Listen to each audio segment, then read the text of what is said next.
স্বৰূপক লভিবে কয়া পুনাৰ।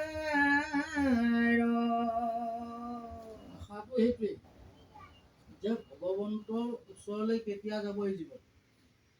সেই ভয়তে ভগৱন্তক প্ৰাৰ্থনা কৰি ইংগিততে কৈছে যে ভগৱন্ত জীৱবিলাকে আশাটো মাত্ৰ সেইটোকে কয় যে তোমাৰ চৰণ কেতিয়া ইয়াৰ পৰা এই বন্ধনৰ পৰা মুক্ত হৈ যাম।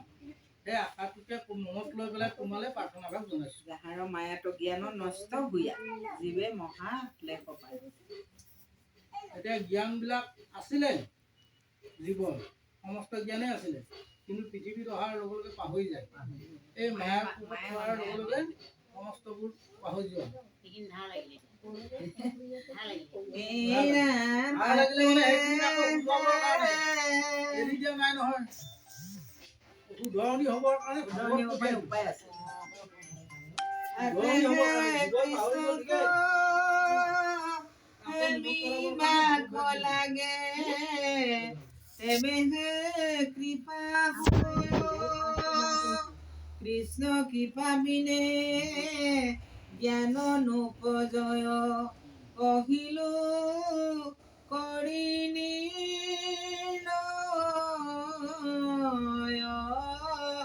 হৰি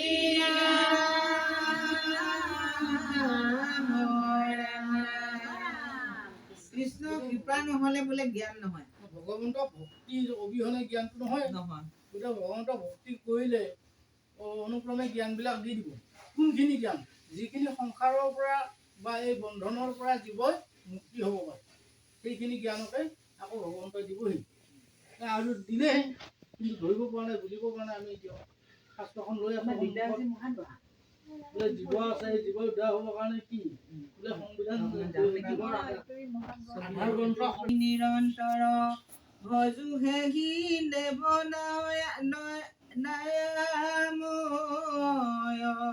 গতিকে দুখ কষ্টখিনি নিদিলে আমাৰ মনলৈ বা ভাঙলৈ মুখলৈ ঈশ্বৰৰ নাম নাহে। গতিকে এতিয়া জীৱই কৈছে যে তিনি তাপত কষ্ট পাই গ'লে, তিনি তাপটো সহ্য কৰিব নোৱাৰি তোমাক মাতি আছো, তুমি ইয়াৰ পৰা ৰক্ষা কৰা।